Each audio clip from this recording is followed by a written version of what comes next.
Lost est un soigneur médiocre qui ne sait utiliser qu'un seul sort de soin de base, ce qui lui vaut d'être exclu de son groupe et d'être traité de perdant ignorant par les gens qui l'entourent.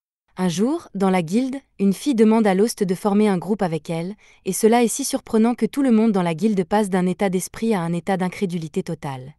Même Lost ne comprend pas pourquoi elle voudrait former un groupe avec lui, mais la fille lui fait remarquer qu'il tient un panneau de recrutement de groupe, et qu'il est donc clairement à la recherche de membres. La fille s'appelle Narsena et se présente comme une artiste martiale à la recherche d'un membre, mais avant que Lost n'accepte de faire équipe avec elle, la réceptionniste de la guilde arrive en courant et l'interrompt.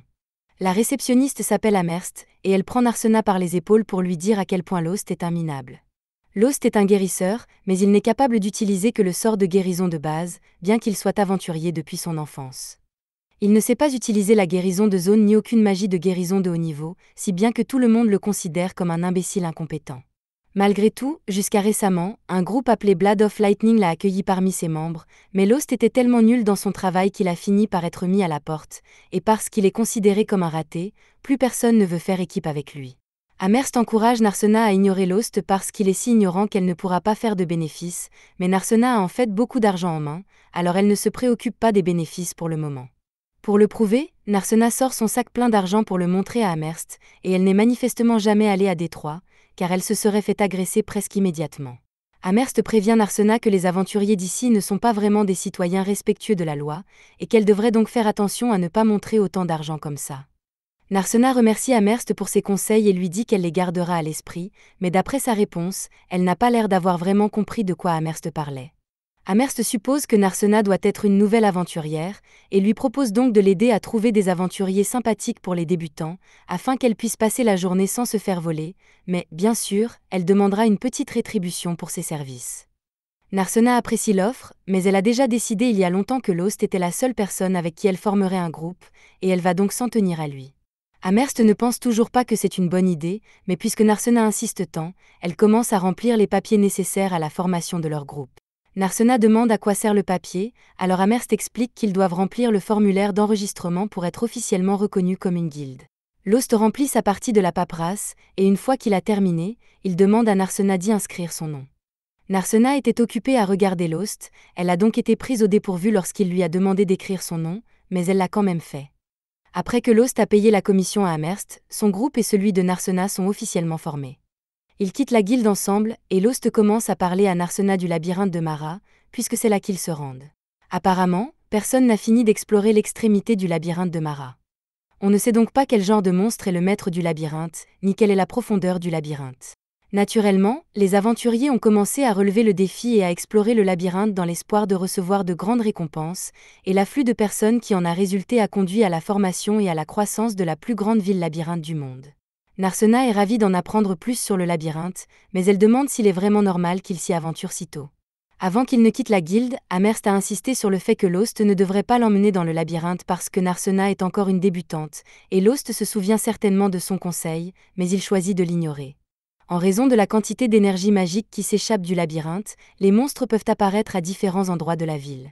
Ces endroits sont classés comme suit: les montagnes, les forêts, les marécages et les plaines, mais les plaines sont de loin les plus sûres, car seuls les monstres les plus faibles s'y reproduisent. Normalement, un aventurier débutant commencerait par s'entraîner dans les plaines afin de se familiariser avec le combat, mais la zone est si vaste qu'il est difficile d'y trouver des monstres à combattre. En revanche, les monstres apparaissent par dizaines dans le labyrinthe, et tant que vous ne vous enfoncez pas trop profondément, vous ne rencontrerez pas de monstres particulièrement forts. Lost pense donc qu'il sera plus rapide pour Narsena d'acquérir de l'expérience dans ce labyrinthe. Narsena est d'accord avec Lost et ils se rendent tous les deux à l'entrée du labyrinthe, mais avant d'y entrer, Narsena est impatiente de contribuer au groupe, alors elle dit qu'elle va ouvrir la voie puisque les combattants sont censés être à l'avant-garde. Lost n'a pas l'habitude de rester en retrait lorsqu'il entre dans le labyrinthe, mais comme Narsena est si heureuse d'être l'avant-garde, il décide de la laisser s'amuser. Cependant, alors qu'il marche dans les couloirs du donjon, il commence à avoir des doutes, car il ne sait pas si Narsena est réellement capable de se battre ou non. Narsena sait faire de la boxe, et elle se bat contre un groupe de gobelins qu'elle a rencontrés. Elle les vainc tous avec une relative facilité, et Lost est vraiment impressionné par le niveau d'habileté qu'elle possède. Les gobelins vaincus sont bientôt réduits en poussière, et à leur place, une pierre magique est laissée. Lost la ramasse et explique à Narsena que les aventuriers donnent ces pierres à la guilde et reçoivent de l'argent en échange. Narsena demande à quoi sert la guilde, et Lost lui explique que les pierres contiennent de l'énergie magique et qu'elles peuvent donc être utilisées pour fabriquer toutes sortes d'outils et d'équipements. En tant qu'aventurière, elle devrait le savoir, mais Narsena n'a jamais beaucoup appris. Ils ont obtenu 5 pierres en tout, et bien que les pierres magiques gobelins ne valent pas grand-chose, ils pourront tout de même en tirer assez d'argent pour se loger pour la nuit. Ils peuvent s'arrêter là et rentrer en ville, ou s'enfoncer un peu plus dans le labyrinthe pour gagner plus d'argent, et comme Narsena s'amuse, elle dit qu'elle veut continuer. Ils s'enfoncent dans le labyrinthe, mais à un moment donné, Lost attrape Narsena et la tire en arrière parce qu'il y a un danger. Au début, elle est confuse car elle n'a rien remarqué d'anormal, mais Lost attrape un rocher et le place sur le carreau devant elle. Cela active un piège qui l'aurait complètement tué si Lost n'était pas intervenu. Narsena est stupéfaite et demande à Lost comment il a repéré le piège. Lost explique alors que la tuile du piège était d'une nuance de gris différente des autres, et qu'il s'est donc dit qu'il y avait quelque chose qui n'allait pas. Narsena est contente que Lost ait pu le remarquer, mais l'identification des pièges est censée être le travail d'un voleur. Alors comment se fait-il que Lost soit si doué pour cela alors qu'il est guérisseur? Lost lui répond simplement qu'il est aventurier depuis longtemps et qu'il a donc acquis un certain nombre de compétences au fil des ans.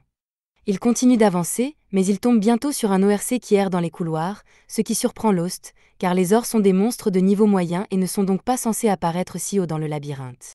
Narsena demande s'ils doivent s'enfuir, mais Lost ne pense pas que ce soit nécessaire car sa force et celle de Narsena devraient suffire à l'abattre, mais il ne va pas la forcer à faire ce qu'elle ne veut pas faire. Narsena dit qu'elle est d'accord puisque Lost pense qu'ils peuvent gagner, ils se mettent donc en position et Narsena charge, mais lorsqu'elle donne son premier coup de pied, elle a plus l'impression de frapper un rocher qu'un monstre. L'ORC lève sa massue et tente de la frapper, mais Narsena parvient à la bloquer avec ses mains, bien qu'elle se retrouve acculée dans un coin à cause de cela et n'a nulle part où courir alors que l'ORC se prépare à une nouvelle attaque. Cependant, quelques instants avant qu'elle ne soit terrassée, Lost s'avance devant elle et bat l'ORC d'un seul coup d'épée. Il demande à Narsena si elle va bien, et elle est à la fois stupéfaite et reconnaissante qu'il ait pu la sauver, mais elle se demande aussi comment il a pu faire cela alors qu'il est censé être un guérisseur. Lost répond qu'il a simplement acquis quelques compétences de combat au cours de ses années d'aventure, mais cela mis à part, ils doivent toujours récupérer la pierre magique, alors ils vont la chercher, et elle est beaucoup plus grande que celle qu'ils ont obtenue des gobelins. Elle contient également plus de magie, ce qui leur permettra d'obtenir beaucoup plus d'argent s'ils la vendent. Sur ce, Lost lui demande si elle veut s'arrêter là et retourner à la guilde, puisqu'ils ont gagné assez d'argent et qu'elle a fait la preuve de ses compétences. Mais Narsena dit qu'elle veut continuer encore un peu, et Lost finit par accepter. À la fin de leur exploration du labyrinthe, ils ont rassemblé beaucoup de pierres magiques et sont retournés à la guilde pour les échanger avec Amherst. Amherst est surprise qu'ils aient réussi à obtenir autant de gemmes en seulement une demi-journée, mais elle remarque la gemme orque et commence à réprimander Lost pour avoir emmené Narsena dans le labyrinthe alors qu'elle lui avait expressément dit de ne pas le faire. C'était vraiment imprudent de sa part de l'emmener dans les étages intermédiaires alors qu'elle n'est qu'une débutante, mais Lost dit qu'il n'a pas vraiment emmené Narsena dans les étages profonds, il était au niveau débutant tout le temps, et il avait seulement l'intention de les faire combattre des gobelins, mais il y avait un ORC qui errait dans les étages supérieurs pour une raison ou pour une autre. Narsena confirme que Lost dit la vérité, Amherst le croit donc, et son histoire n'est pas si farfelue de toute façon, puisqu'il y a eu beaucoup de rapports similaires de monstres de haut niveau apparaissant dans des zones de niveau débutant. Amherst n'est pas sûre de ce qui se passe, mais elle sait que cela signifie que quelque chose de grave est en train de se produire dans le labyrinthe, même si elle n'est pas assez payée pour s'en préoccuper. Elle demande à Lost s'il est là pour vendre toutes ces pierres précieuses, et Lost répond par l'affirmative, si bien qu'Amherst s'empresse de rassembler le paiement pour lui. Narsena remarque qu'Amherst est un peu trop heureuse d'acheter des gemmes magiques. Lost lui explique qu'en tant que membre du personnel de la guilde, lorsqu'Amherst achète des gemmes magiques aux aventuriers qu'elle dirige, elle touche une grosse commission sur la vente. Une fois l'argent prêt, Lost est choqué de voir combien il y en a, mais Amherst lui rappelle que la moitié de cette somme appartient à Narsena. Lost est conscient qu'il ne reçoit que la moitié, mais même la moitié est 10 fois supérieure à ce qu'il recevait habituellement lorsqu'il faisait partie de Lightning Blade, et c'est à ce moment-là qu'il réalise qu'il a été escroqué par Lightning Blade. Amherst trouve toute cette histoire amusante, mais Narsena lui rappelle que c'est à la guilde d'arbitrer les conflits de salaire, et Amherst dit qu'elle aidera Lost à récupérer son argent s'il le souhaite. Il y réfléchit un instant, mais décide finalement de ne pas s'embêter à récupérer son argent puisqu'il a déjà formé un nouveau groupe et qu'il ne veut plus rien avoir à faire avec Lightning Blade. Après le départ de Lost, le directeur de la branche de la guilde sort, et tandis qu'Amherst est occupé à compter son argent, Anzom s'approche d'elle et lui demande si Lost était juste là. Si c'est le cas, il espère qu'elle ne l'a pas recommandé à d'autres groupes. Amherst répond qu'elle n'a évidemment pas recommandé cet idiot à des groupes, mais qu'il y avait une fille qui voulait précisément former un groupe avec lui, et qu'elle ne pouvait donc rien y faire. Au même moment, Lost et Narsena sont dans une auberge, et Lost est accueilli par la fille de l'aubergiste. Elle lui demande si Narsena est la fille qui a récemment rejoint son groupe, ce que Lost confirme tout en se demandant comment elle l'a su.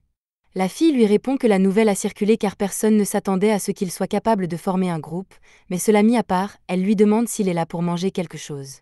Lost aimerait bien manger, mais d'abord, il dit qu'il veut réserver une chambre, alors il va parler à la mère de la petite fille. Marie serait ravie de leur trouver une chambre, et elle demande s'ils dormiront ensemble ou dans des chambres séparées. Narsena rougit un peu à cette idée, mais Lost dit à Marie qu'ils feront chambre à part, même si Narsena aime bien l'idée de partager un lit avec Lost. Un peu plus tard, Lost et Narsena vont se coucher. Une fois seule dans sa chambre, Narsena se met à penser à la première fois qu'elle a rencontré Lost, plusieurs années auparavant. Il venait de la sauver d'un accident et soignait sa blessure avec son sort de base. Reconnaissante qu'il ait pris le temps de la soigner, elle décida à ce moment-là qu'elle deviendrait aventurière quand elle serait grande et qu'elle soutiendrait Lost de toutes les manières possibles. Depuis ce jour, Narsena s'est entraînée sans relâche, et dès qu'elle a appris que Lost avait été banni de son groupe, elle s'est précipitée à la capitale pour être la première à faire équipe avec lui.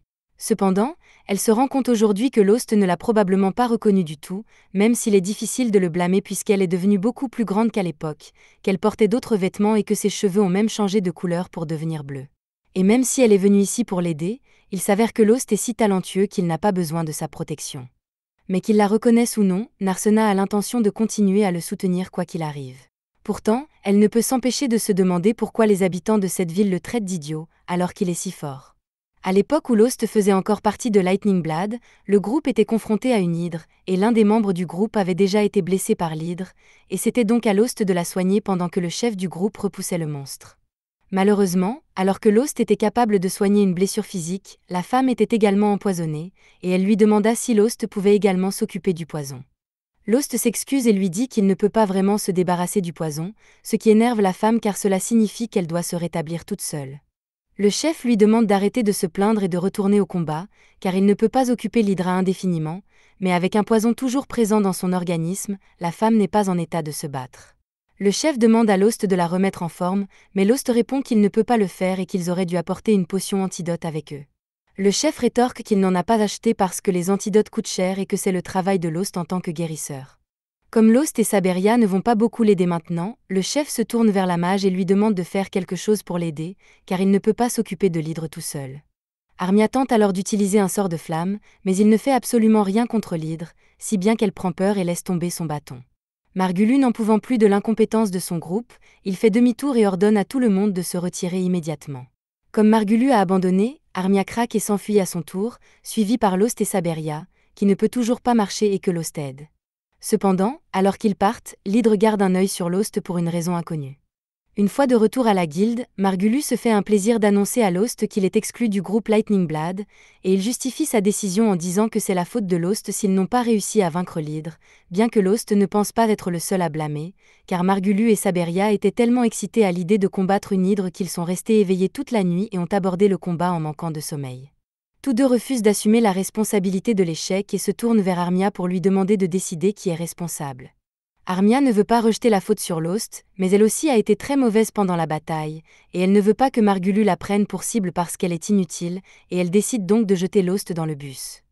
Lost se réveille bientôt de son rêve, et il se rend compte qu'il doit encore être perturbé par ce qui lui est arrivé ce jour-là. Avant que Lost ne rejoigne Lightning Blood, tout le monde en ville le considérait déjà comme un guérisseur idiot, mais il rêvait toujours de devenir un aventurier de premier ordre. Aussi, lorsqu'un groupe lui a proposé un poste, Lost a été ravi et a sauté sur l'occasion.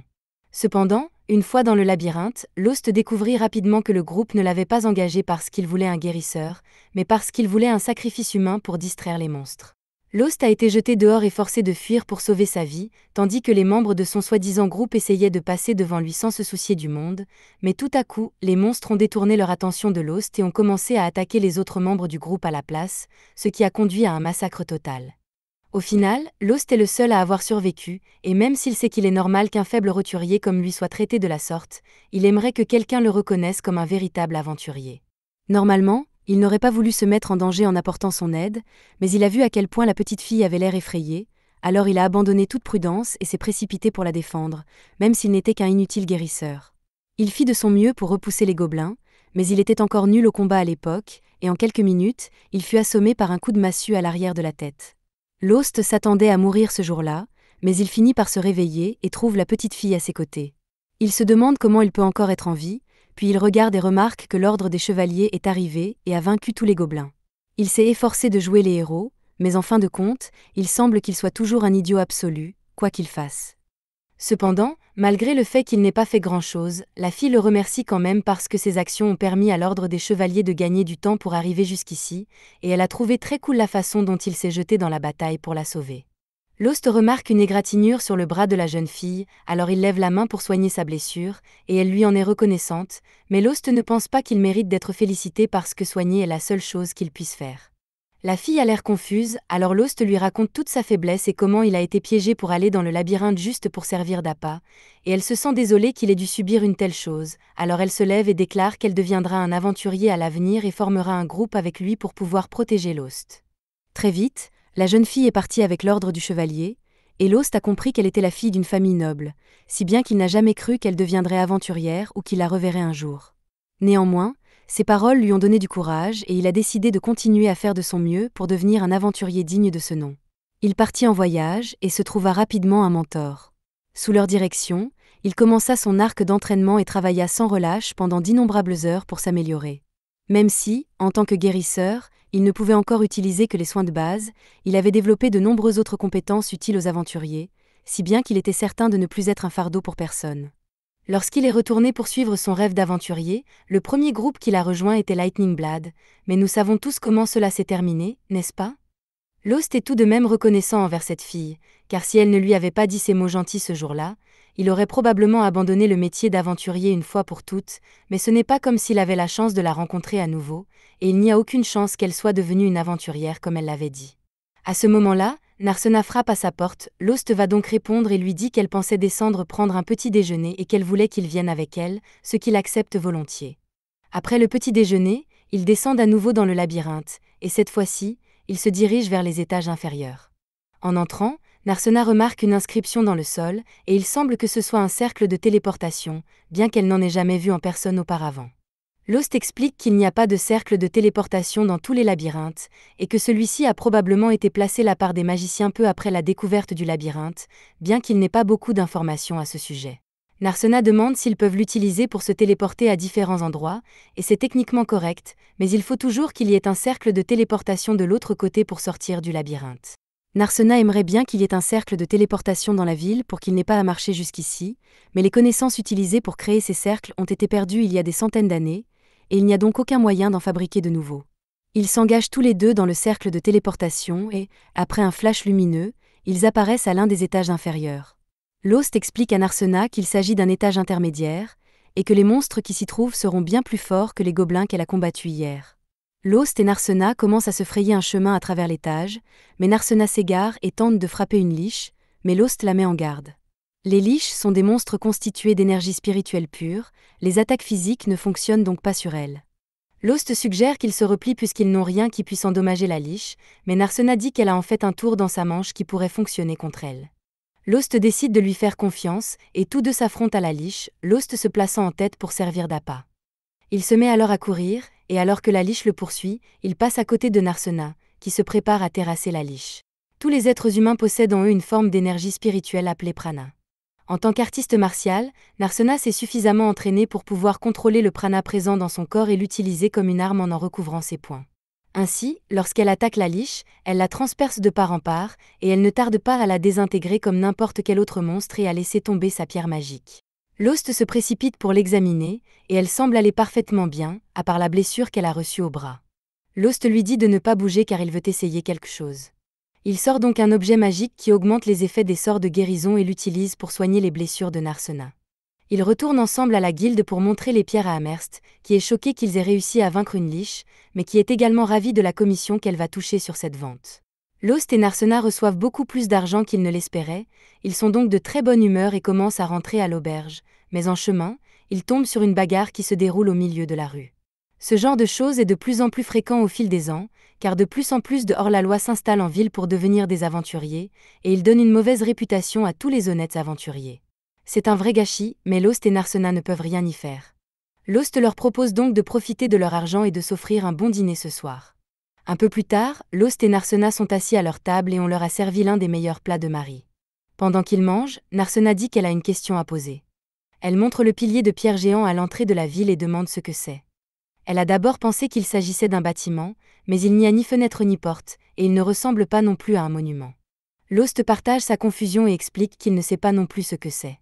Un jour, il a eu la curiosité de poser des questions à l'un des ouvriers pendant la construction, mais les ouvriers ne savaient pas à quoi elle servait ni qui payait pour la faire construire. Narsena n'arrive pas à croire qu'une telle chose soit possible, mais apparemment, un agent s'est simplement présenté un jour avec de l'argent et des plans, et personne n'a jamais rencontré le bailleur de fonds.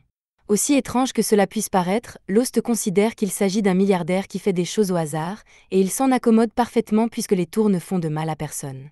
Mais il aurait aimé qu'une partie de cet argent serve à construire un mur pour la ville, puisqu'elle n'en a pas. Narsena est d'accord pour dire qu'un mur pour la ville serait bien, mais en même temps, elle ne pense pas qu'il y ait de quoi s'inquiéter car, avec le nombre d'aventuriers qui vivent dans cette ville, qu'il s'agisse de monstres ou de voleurs qui attaquent, elle est sûre qu'ils seront capables de repousser toutes les menaces. Après le dîner, ils retournent tous les deux dans leur chambre, mais avant que Lost n'aille se coucher pour la nuit, Narsena le rappelle. Elle a manifestement quelque chose à dire, mais elle ne peut pas se résoudre à le faire, alors elle lui souhaite bonne nuit et va se coucher. Dans sa chambre, elle saute sur son lit et est bouleversée parce qu'elle voulait dire à Lost qu'elle voulait rester dans la même chambre que lui, mais elle n'a pas pu le dire parce que c'était trop embarrassant. Dans l'autre pièce, Lost est allongé dans son lit, l'esprit tranquille. Maintenant qu'il a un membre du groupe aussi formidable, il a pu continuer à partir à l'aventure grâce à la motivation de cette petite fille. Et même s'il ne sait pas s'il la reverra un jour, il peut remercier Narsena pour tout ce qu'elle lui a apporté. Par ailleurs, Margulu vient de trouver un nouveau membre pour le groupe Lightning Blood, et s'il semble très enthousiaste à l'idée de voir Lyra rejoindre l'équipe, Saberia ne semble pas l'apprécier beaucoup, et Armia est trop timide pour la regarder dans les yeux. Quoi qu'il en soit, maintenant que l'équipe est à nouveau au complet, Margulu est impatient de partir et de vaincre l'hydre une bonne fois pour toutes. Le groupe retourne dans le marais pour affronter l'hydre. Heureusement, l'hydre n'a pas encore repoussé sa tête, donc ils n'auront pas à faire autant de travail. Margulu élabore rapidement un plan d'attaque. Lyra et lui attaqueront de front, Armia apportera un soutien magique et Siberia se faufilera par derrière. Il est sur le point de se lancer dans l'action, mais Lyra demande un temps mort car il est hors de question qu'elle soit en première ligne d'une attaque en tant que guérisseuse. Margulu est confus car Lost a toujours combattu en première ligne avec eux, et Lyra n'arrive pas à croire qu'ils forcent leur ancienne guérisseuse à combattre en première ligne, mais Lost n'a jamais semblé s'en préoccuper. En fait, Siberia se souvient que Lost a parfois porté de très bons coups et que c'est lui qui a coupé la tête de l'hydre. Lyra n'en revient pas, mais Margulu ne s'attend pas à ce qu'elle fasse une chose pareille. Si elle dit qu'elle ne peut pas se battre en première ligne, il n'y voit pas d'inconvénient. Cependant, pour s'en assurer, il lui demande si elle est capable de lancer le sort de détoxification pour contrer le poison de l'hydre, et c'est quelque chose qu'elle peut effectivement faire. Margulu demande donc à tout le monde de se mettre en position pour tuer l'hydre aujourd'hui.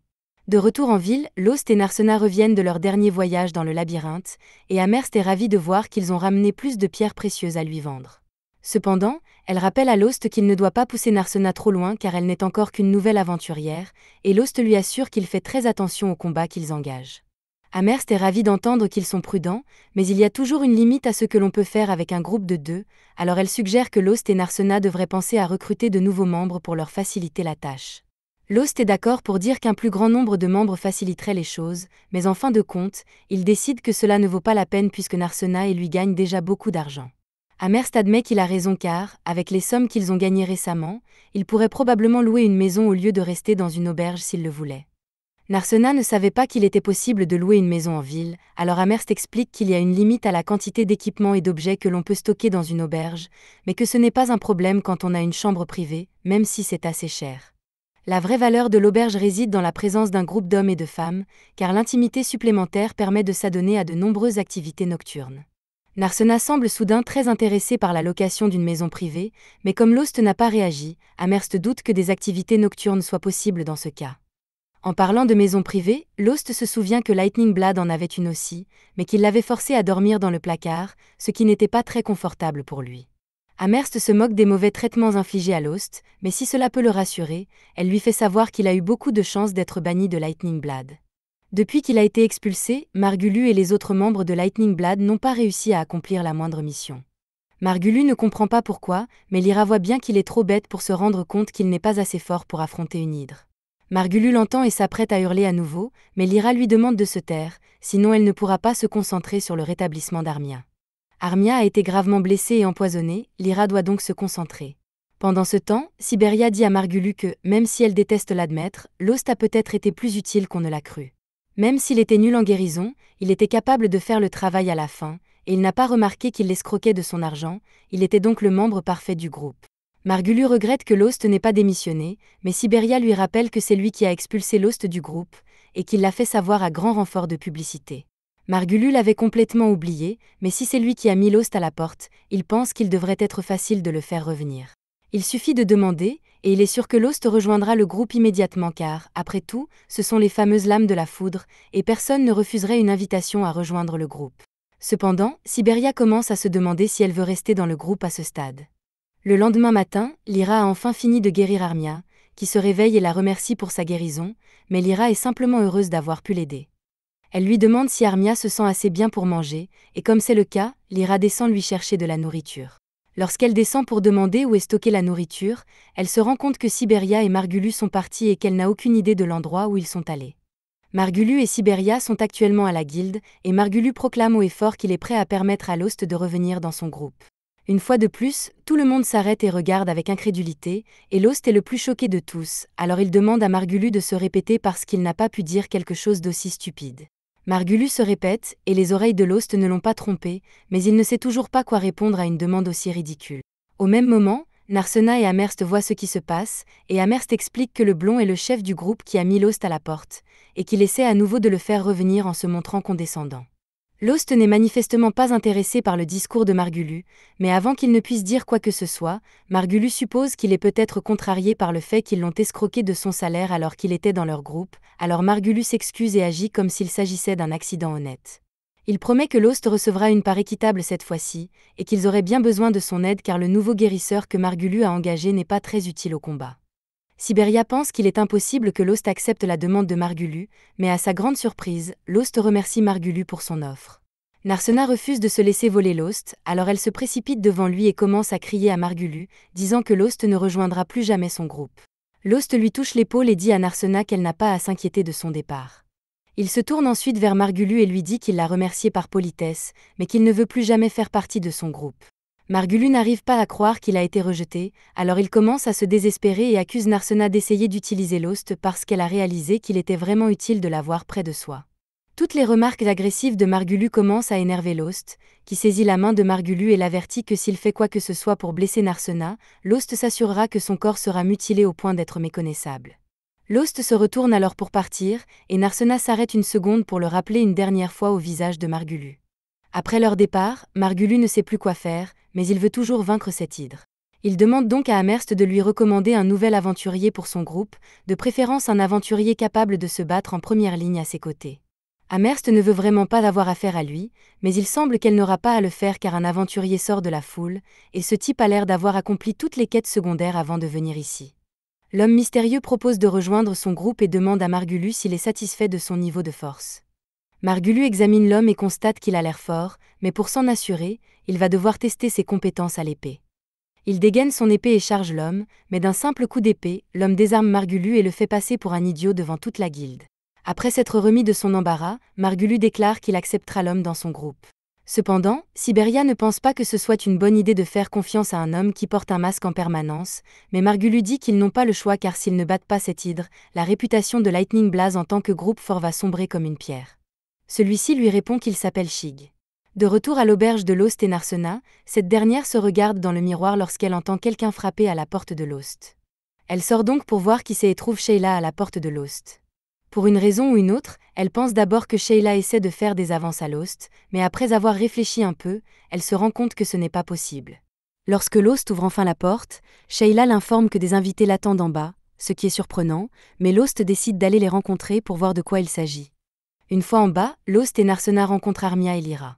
Alors qu'Armia se sent mal de lui avoir fait une demande aussi effrontée, elle demande à Lost s'il peut venir les aider, juste pour cette fois. Margulu a toujours l'intention de s'attaquer à l'hydre et a même engagé un nouveau guerrier pour l'aider dans sa mission, mais Lyra ne pense pas que cela suffira pour gagner. D'une part, Margulu est encore trop têtu pour acheter une potion antidote parce qu'elle coûte de l'argent, et d'autre part, il ne se rendra compte de son imprudence que lorsque quelqu'un mourra à cause de lui. Armia sait qu'il est trop tard pour s'excuser, mais elle reconnaît la force de Lost, car s'ils n'avaient pas coupé la tête de l'hydre la dernière fois qu'ils l'ont combattu, tout le groupe aurait été anéanti. Lost pense toujours qu'il n'a pas fait grand-chose, mais Lyra lui fait remarquer que le groupe a lutté pour survivre contre une hydre qui avait déjà 2 têtes, et qu'ils auraient donc été morts si elle avait été en parfait état. Lost demande à Armia ce qu'elle lui demande de faire, alors Armia se lève et dit qu'elle veut que Lost se batte avec eux parce qu'elle est sûre qu'ils peuvent vaincre l'hydre s'il est là lui aussi. Elle lui demande en fait de rejoindre Lightning Blade, mais Lost a déjà eu cette conversation avec Margulu plus tôt dans la journée, et sa réponse reste la même. Narsena se demande pourquoi Armia semble si déterminée à aider Margulu, car cette épreuve doit être horrible pour elle. Oui, Armia pense que Margulu a beaucoup de défauts, beaucoup, mais même ainsi, il reste un membre de son groupe. Narsena se met en colère après avoir entendu cela, car Lost était également membre de son groupe, mais Armia n'a absolument rien fait pour le soutenir lorsqu'il était maltraité. Armia se met à pleurer et s'excuse pour ce qu'elle a fait à Lost, mais à l'époque, elle avait peur d'être expulsée du groupe si elle ne suivait pas les ordres de Margulu. C'est une nouvelle aventurière, elle ne connaît donc pas d'autres groupes, mais elle réalise maintenant que ce qu'elle a fait était mal et que Margulu a tort pour la façon dont il a traité Lost.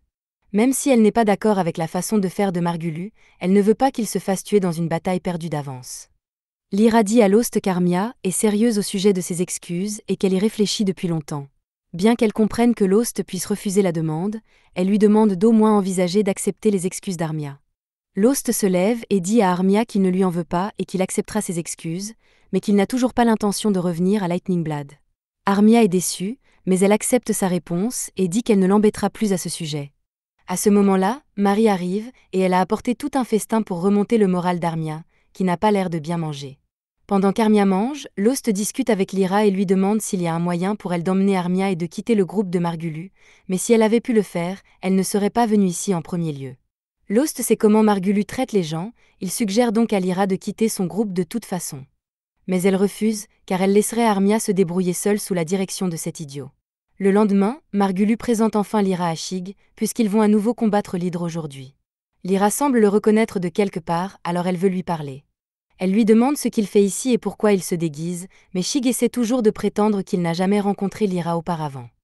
Il essaie de s'éloigner, mais en le faisant, elle remarque l'épée sur son dos, qui appartenait autrefois à une personne nommée Ronaldo. Elle l'accuse alors de l'avoir volée, mais Shig le nie et dit qu'elle lui a été offerte en cadeau, donc il n'est pas un voleur. Il s'est peut-être disculpé du vol, mais le fait qu'il ait admis connaître Ronaldo permet à Lyra de savoir qu'il s'agit bien du même Shig que celui qu'elle connaissait. Elle décide toutefois de ne pas dévoiler son identité secrète, car elle semble importante pour lui. Plus tard dans la journée, Lost et Narsena se dirigent vers le labyrinthe comme ils en ont l'habitude, mais il ne peut s'empêcher de s'inquiéter pour Armia et le reste de Lightning Blade, car il ne sait pas s'ils sont vraiment prêts pour la bataille ou non. Dans le labyrinthe, Lost laisse Narsena s'occuper seule des monstres de niveau moyen. Elle se débrouille très bien jusqu'à présent, mais tous ses déplacements lui ont donné faim, et Lost suggère de faire une pause et de déjeuner. Narsena est ravie d'entendre cela, et elle sort la nourriture qu'elle a préparée, mais tout cela semble un peu trop extravagant pour un simple déjeuner. Narsena explique qu'Armia n'a pas mangé grand-chose de ce que Marie lui a préparé hier, alors ce matin, avant qu'elle ne parte, Marie a donné les restes à Narsena et lui a dit de les manger pour le déjeuner, afin qu'ils ne soient pas gaspillés. Pendant qu'elle mange, Lost donne à Narsena quelques informations sur l'hydre et lui dit que son corps est recouvert de muscles résistants qui la rendent difficile à percer. Elle est également venimeuse et possède des écailles qui dévient les attaques physiques et magiques. Cela semble vraiment difficile à combattre, et Narsena se demande si Armia va s'en sortir dans un combat contre un tel monstre. Mais Lost dit qu'il n'y a pas lieu de s'inquiéter, un antidote pour le venin de l'hydre a été développé et est vendu à Marma, donc l'empoisonnement ne sera pas un problème, mais Narsena lui rappelle que Margulu a quand même refusé de l'acheter. Lost a un peu oublié cela et Lightning Blade est un peu foutu s'ils sont empoisonnés, alors ils devront compter sur le sort de désintoxication de Lyra à la place. Narsena commence à s'inquiéter pour Armia et Lightning Blade et il lui assure que le groupe se débrouillera très bien sans lui. Margulu est peut-être un idiot, mais c'est un bon épéiste quand il se prépare et Siberia est rapide, elle devrait donc pouvoir éviter la plupart des attaques de l'hydre. De toute façon, cela n'a rien à voir avec Lost, et c'est quelque chose que Lightning Blade doit gérer par elle-même, et ils s'en sortiront probablement. Lost se lève et dit qu'il devrait continuer, mais Narsena lui dit qu'elle en a assez d'explorer toujours le même labyrinthe et qu'elle veut essayer quelque chose de nouveau. Il se trouve qu'il y a un marais tout près, et elle veut y aller sans raison particulière, et certainement pas parce qu'elle s'inquiète pour Armia. Pendant ce temps, dans le marais, Lightning Blade affronte l'hydre, et grâce à ses compétences exceptionnelles, Shig parvient à blesser gravement l'hydre et aurait pu l'abattre à l'instant même, mais il choisit de se retenir et retourne au sol. Margulu demande à Shig pourquoi il n'a pas achevé l'hydre, et Shig a ses raisons. Pour convaincre Margulu, il lui dit qu'il serait beaucoup plus cool que ce soit le chef du groupe qui tue l'hydre, et Margulu accepte en fonçant pour l'attaquer à nouveau. Lyra aimerait que Margulu ne se précipite pas toujours vers l'avant, mais Siberia lui répond qu'il est comme ça. Lyra a fini de la soigner, Siberia peut donc retourner au combat, et d'après ce que Lyra peut dire, Shig est la personne la plus forte du groupe, mais il ne semble pas avoir l'intention de reprendre le combat, alors c'est aux autres d'en finir avec l'hydre. Si Siberia réussit à distraire l'hydre suffisamment longtemps, la stratégie d'attaque frontale de Margulu fonctionnera. Armia occupe également l'hydre avec sa magie, et si les choses continuent ainsi, l'équipe finira par l'emporter. Mais alors que tout allait pour le mieux, l'hydre lance un rocher et fait tomber Armia au sol. Armia est tellement effrayée que la peur commence littéralement à s'échapper de son corps. Les monstres se nourrissent de la peur des humains, et normalement, on ne devrait pas pouvoir voir une telle peur, mais elle est visible à cause d'une quantité anormalement élevée de mana dans la zone.